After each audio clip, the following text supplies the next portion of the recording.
Srisailam dam కు భారీగా వరద పోటెత్తింది. దీంతో ప్రాజెక్టు 10 గేట్లను 12 అడుగుల మేర ఎత్తి నాగార్జున సాగర్ నీటిని దిగువకు విడుదల చేస్తున్నారు డ్యాం అధికారులు.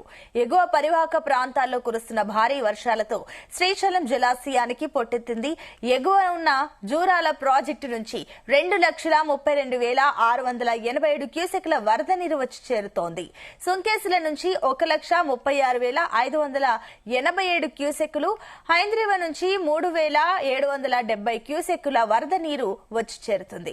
మొత్తంగా ఇన్ఫ్లో 3,73,024 క్యూసెక్కులుగా కొనసాగుతుంది.